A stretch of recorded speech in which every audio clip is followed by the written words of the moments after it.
A chuva caía torrencialmente sobre as ruas empedradas de Lisboa, transformando a noite em um caos escorregadio e impiedoso. Miguel, encharcado até os ossos, ergueu o polegar na beira da estrada nacional, desesperado por uma boleia que o levasse de volta a Porto, onde sua família o esperava para o jantar de aniversário da mãe.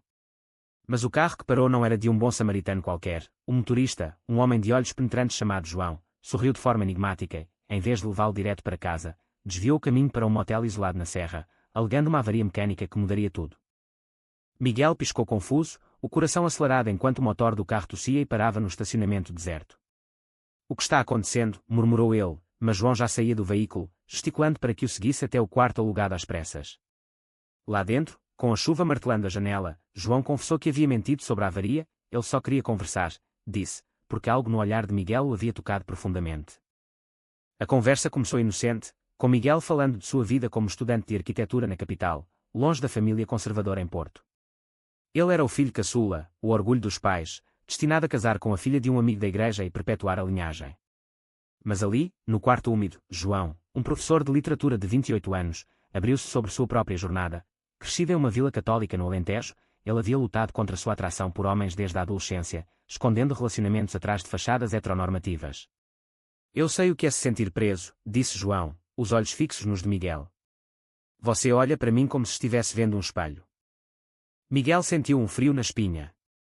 Ele nunca havia admitido para si mesmo os pensamentos que o assombravam nas noites solitárias, os olhares furtivos para colegas de turma, o desconforto nas festas onde garotas flertavam com ele. Aos 25 anos, ele era virgem em experiências emocionais verdadeiras, moldado pela educação rígida de pais que viam a homossexualidade como um pecado imperdoável. "Eu não sou como você", rebateu Miguel, mas sua voz tremia, traída pelo rubor que subia ao rosto. João não insistiu, mas ofereceu uma cerveja da mini-geladeira, e eles sentaram na cama desarrumada, trocando histórias.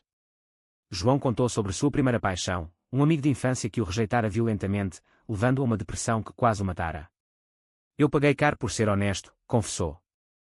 "Perdi amigos, família me renegou por um tempo. Mas viver na mentira é pior, é como morrer aos poucos." Miguel ouvia, fascinado e aterrorizado. Pela primeira vez, alguém verbalizava o caos dentro dele. A noite avançava, e a conversa virava confissão. Miguel admitiu o noivado arranjado com Ana, uma garota da paróquia que ele mal conhecia, imposto pelo pai, um empresário devoto que via no casamento a salvação para o filho distraído. "Se eu recusar, ele me deserdará", disse Miguel, as lágrimas brotando. João tocou seu ombro, um gesto simples que enviou ondas elétricas pelo corpo de Miguel. "E se você escolher a si mesmo?", perguntou João. "Qual o preço de uma vida falsa?" Quando o sol raiou, Miguel acordou ao lado de João, ainda vestidos, mas com uma intimidade que o aterrorizava. Não havia acontecido nada físico, mas o laço emocional era inegável. João o levou até Porto, mas ao se despedirem, ele entregou um cartão com seu número. "Pense nisso", disse. Miguel entrou em casa, o coração em pedaços, sabendo que aquela boleia havia aberto uma ferida que não cicatrizaria facilmente. Nos dias seguintes, Miguel lutava contra os pensamentos. Sua mãe, Maria, notava sua distração durante as refeições familiares, atribuindo ao stress dos estudos. O pai, António, planejava o casamento com fervor, convidando parentes para discussões sobre a cerimônia. "É hora de crescer, filho", dizia ele, batendo no ombro de Miguel. Mas à noite, Miguel trocava mensagens com João, conversas que começavam inocentes e viravam debates profundos sobre identidade e liberdade. João, por sua vez, questionava suas motivações. Ele havia se apaixonado por Miguel à primeira vista, mas sabia os riscos. Envolver alguém tão inexperiente poderia destruí-lo. Em sua casa em Lisboa, ele relia as mensagens, sentindo o peso da responsabilidade. "Eu estou salvando ou condenando", pensou, recordando sua própria juventude destruída por segredos. A tensão crescia. Miguel começou a evitar Ana, inventando desculpas para não encontrá-la. Ela, uma jovem devota de 24 anos, pressentia algo errado, mas atribuía à timidez. "Vamos ser felizes", dizia ela, mas Miguel via apenas uma prisão. Um dia, em uma visita surpresa, Ana o confrontou: "Você me ama mesmo?" Miguel hesitou, e nesse silêncio, a dúvida se instalou. Enquanto isso, João enfrentava seus demónios. Seu ex-namorado, Pedro, reapareceu, ameaçando expor seu passado se ele não voltasse. Pedro era manipulador, um homem que usara João por anos, traindo-o com outros. "Você acha que pode salvar esse garoto?" "Você mal se salva", zombou Pedro. João resistiu, mas a ameaça pairava, adicionando camadas de perigo à sua conexão com Miguel. Miguel decidiu se encontrar com João novamente, marcando um fim de semana em Sintra. Lá, em meio às ruínas românticas, eles caminharam, compartilhando sonhos. Eu quero ser arquiteto para construir pontes, não paredes, disse Miguel. João riu. Comece pela ponte dentro de você. Mas o idílio foi interrompido por uma ligação do pai. Volta agora. Ana está chorando. De volta a Porto, Miguel enfrentou o pai. O que há de errado com você? Berrou António. Miguel, tremendo, confessou parte da verdade. Eu não amo Ana. O pai explodiu, acusando-o de ingratidão. Você vai casar, ou sai dessa casa. Miguel fugiu para o quarto, ligando para João em pânico. João dirigiu até Porto naquela noite, encontrando Miguel em um parque. Eu não aguento mais, soluçou Miguel. João o abraçou, selando o primeiro beijo, um momento de liberação, mas também de traição à família. Vamos devagar, sussurrou João. Mas o preço já começava a ser cobrado. Ana descobriu as mensagens, sentindo-se traída. Ana confrontou Miguel no café da universidade, os olhos vermelhos de choro. Quem é João? Porque você mente para mim. Miguel gelou, as palavras presas na garganta. Ele a havia usado como escudo, sem intenção de magoá-la, mas o dano estava feito. Eu não sou quem você pensa, admitiu finalmente, as mãos trêmulas sobre a mesa. Ana se levantou, jogando o anel de noivado no chão. Você me destruiu, disse ela, saindo em lágrimas, deixando Miguel com o peso da culpa. A notícia se espalhou como fogo na família. Maria, a mãe, chorou por horas, rezando na capela da casa. O que fizemos de errado, lamentava para António, que via tudo como uma rebelião. Ele chamou Miguel para uma conversa dura. Isso é influência de Lisboa, essa cidade pecadora. Você vai se endireitar ou perde tudo, herança, apoio, família. Miguel, dividido, pensou em João, mas o medo o paralisava. Dê-me tempo, pediu. João, em Lisboa, lidava com suas próprias batalhas. Pedro, o ex, cumpriu a ameaça, enviando fotos antigas para colegas de trabalho de João. Rumores se espalharam na escola onde ele lecionava. O professor é gay, cuidado com os alunos. João foi chamado pelo diretor, um homem conservador. Isso afeta a nossa reputação, disse ele. João defendeu-se. Minha vida pessoal não interfere no trabalho. Mas o estigma crescia, alunos cochichando, pais reclamando. Miguel viajou para Lisboa, buscando refúgio em João. Eles passaram a noite em um apartamento modesto, conversando até o amanhecer. Eu estou perdendo tudo por você, disse Miguel. João rebateu. Não por mim, por você mesmo. Mas eu entendo o custo, eu paguei o meu. Eles decidiram ser discretos, mas a atração os unia, criando momentos de ternura em meio ao caos. De volta a Porto, Miguel enfrentou o ultimato do pai. António descobriu sobre João através de Ana, que, magoada, contara tudo. Um homem. Você é uma vergonha, gritou ele, expulsando Miguel de casa com uma mala. Maria implorou, não faça isso, ele é nosso filho. Mas António foi inflexível, cortando o financiamento dos estudos. Miguel se mudou para Lisboa, morando temporariamente com João. A convivência revelou fissuras. Miguel, inexperiente, questionava sua identidade. João, marcado por traições passadas, era possessivo. Você me salvou, mas e agora? Perguntou Miguel. João confessou seu medo. Pedro ainda me persegue. Ele pode nos destruir. Pedro apareceu na porta uma noite, bêbado e furioso. Você me trocou por um moleque, berrou. João empurrou para fora, mas Pedro ameaçou, vou contar para a família dele. Miguel ouviu tudo, sentindo pavor. Quem é ele para você? Exigiu saber. João explicou o passado tóxico, mas a semente da dúvida foi plantada. A pressão social aumentava. Em Lisboa, amigos de Miguel da universidade o questionavam, você é gay agora? Alguns se afastaram, outros o apoiaram, mas o julgamento era constante. Ele perdeu uma bolsa de estudos por distrações pessoais, como o comitê alegou. A sociedade não perdoa, pensou ele, isolado. João perdeu o emprego. O diretor o demitiu sob pretexto de cortes, mas era homofobia velada. Eu lutei por anos para construir isso, lamentou João.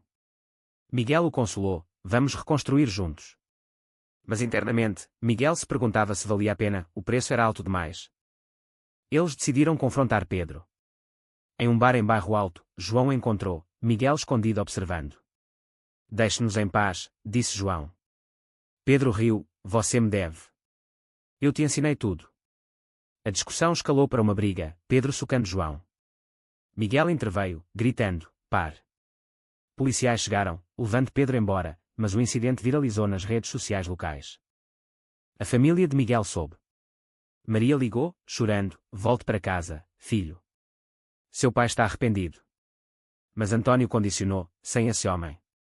Miguel recusou: "Eu o amo." A mãe desligou, deixando-o em silêncio doloroso. João, machucado, questionou: "Valeu a pena?" Miguel assentiu, mas a dúvida crescia. Eles passaram dias em tensão, discutindo escolhas. "Eu traí minha família", disse Miguel. João rebateu: "Eles te traíram primeiro, negando quem você é."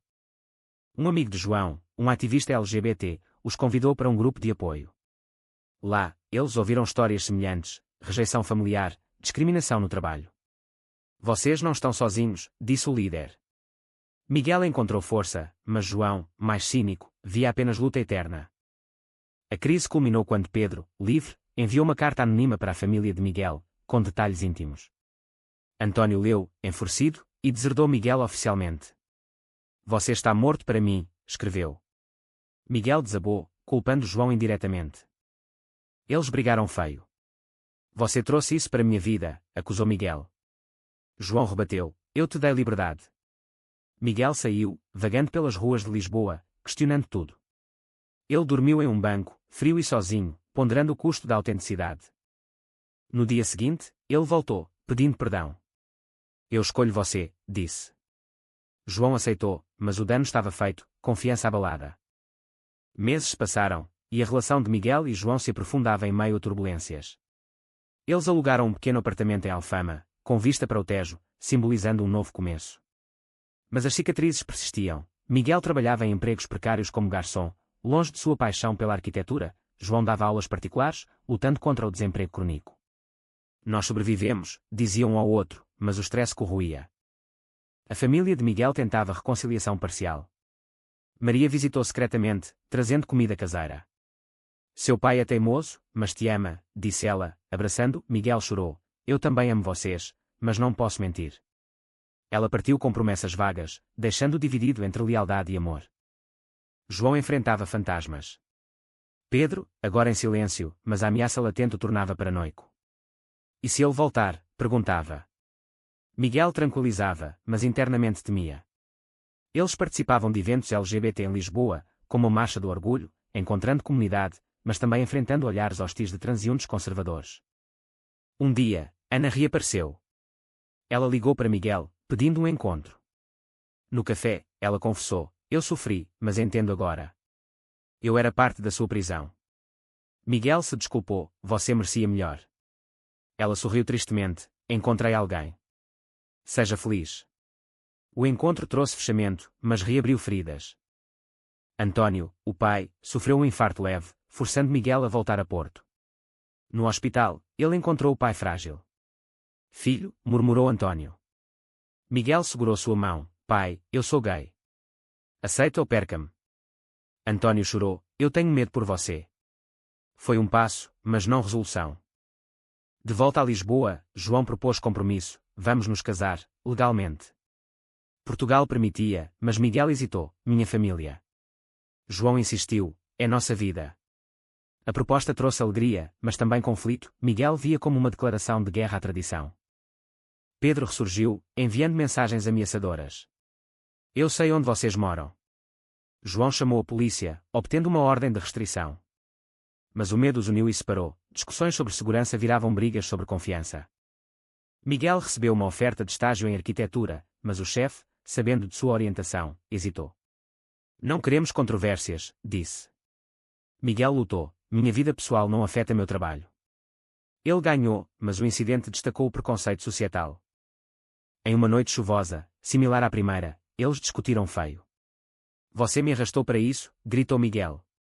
João rebateu: "Você escolheu." Miguel saiu, indo para um bar, onde encontrou um antigo amigo heterossexual que o aconselhou: "Volte para a normalidade." Tentado, Miguel ligou para a mãe: "E se eu voltar?" Maria implorou: "Sim, filho." Sem ele.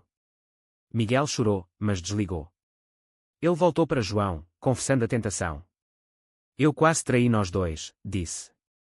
João perdoou, o importante é escolher agora. A alta tensão veio com o casamento planejado. Eles convidaram poucos amigos, mas Maria apareceu sozinha. Eu apoio você, sussurrou. Antônio soube e explodiu, cortando contato com ela também. Você nos dividiu, acusou Maria por telefone, mas Miguel defendeu. Não, o preconceito dividiu. O casamento foi simples, na Câmara Municipal.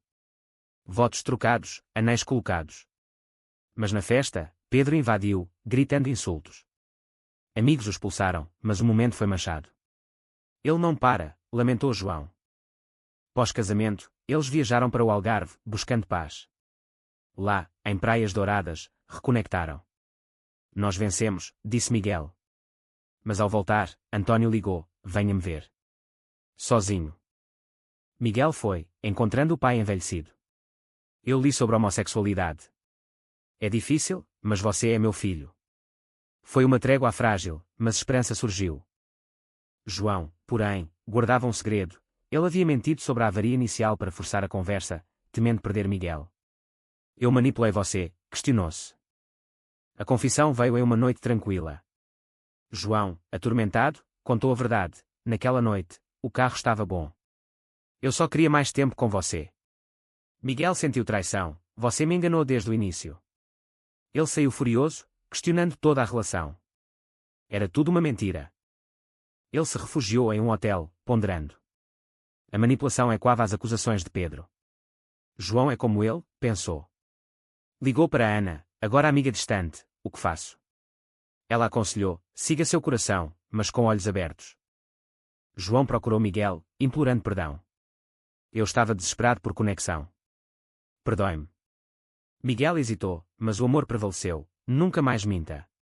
Eles reconciliaram, mas a confiança estava abalada. A sociedade testava-os. No trabalho de Miguel, colegas fofocavam sobre o casamento. Um promotion foi negado, atribuído à imagem. Ele processou por discriminação, ganhando atenção midiática. Jornais portugueses cobriram, arquiteto gay luta por direitos. Apoio veio, mas também ódio online. João encontrou emprego em uma escola progressista, mas Pedro hackeou suas redes, postando mentiras. Ele abusa de alunos, alegou.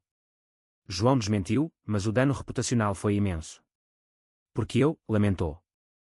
Miguel apoiou, mas internamente lutava com a família. Antônio, em trégua, convidou-os para jantar. Traga ele, disse relutante. No encontro, tensão, Antônio questionou João, você o influenciou? João respondeu, amor não é influência. Maria mediou, mas o jantar terminou em silêncio pesado. Pedro escalou, ele contatou Antônio, mentindo sobre João. Ele é perigoso. Antônio acreditou parcialmente, confrontando Miguel, escolha, família ou ele. Miguel rebateu, ambos. Mas Antônio retraiu, então nada. Miguel desabou, questionando escolhas. Vale o preço. Em terapia, recomendada por amigos, ele explorou conflitos internos, medo de abandono, culpa católica. Eu sou digno? Perguntava.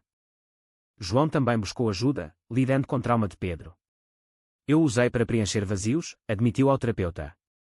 Eles decidiram confrontar Pedro juntos. Em uma reunião mediada por polícia, Pedro confessou motivações, ciúme e raiva. Eu amava você, disse a João. Pedro foi advertido, prometendo parar. Alívio veio, mas danos persistiam. Miguel perdeu contato com o pai novamente, Maria dividida. Eu paguei com minha família, disse Miguel a João. Anos passaram, não, meses, mas pareciam anos. Eles construíram uma vida, Miguel avançou na carreira, João publicou um livro sobre identidade LGBT. Mas o custo, amigos perdidos, saúde mental abalada. Em uma crise final, Miguel recebeu notícia, Antônio estava morrendo de câncer. Ele correu para Porto, João ao lado. No leito, Antônio sussurrou, perdão, filho. Seja feliz. Miguel chorou, eu te amo. Antônio olhou para João, cuide dele. A morte uniu a família restante. Maria aceitou João, curando feridas. Mas Miguel ponderava, as escolhas foram certas.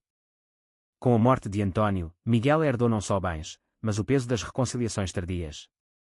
Maria, agora viúva, mudou-se para Lisboa, buscando proximidade. Eu errei em não apoiar antes, confessou ela, cozinhando refeições para o casal. João a acolheu, formando uma família improvável. Mas fantasmas persistiam. Miguel sonhava com o pai, questionando se a dor valera. A carreira de Miguel decolou após o processo. Ele projetou espaços inclusivos para a comunidade LGBT, ganhando prémios.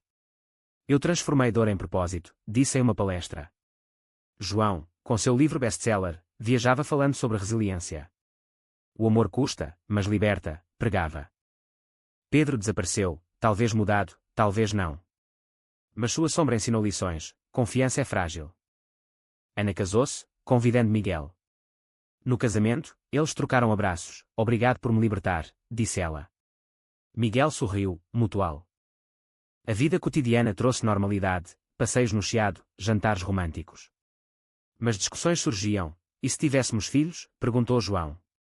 Miguel hesitou. Com nossa história. Eles decidiram adotar, enfrentando burocracia e preconceito. Em uma viagem a Porto, visitando o túmulo do pai, Miguel refletiu: ele morreu sem me conhecer plenamente. Maria consolou: ele sabia, no fim. O clímax emocional veio em um aniversário, amigos reunidos, Maria presente. João propôs renovar votos. Apesar de tudo, eu escolheria você de novo.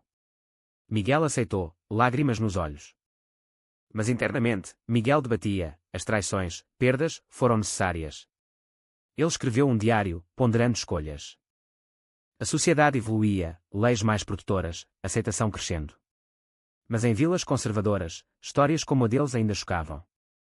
No fim, eles sentaram no terraço, olhando o Tejo. Nós sobrevivemos, disse João. Miguel assentiu, mas a que preço? E você, leitor, acha que amar contra o mundo sempre justifica o sofrimento causado?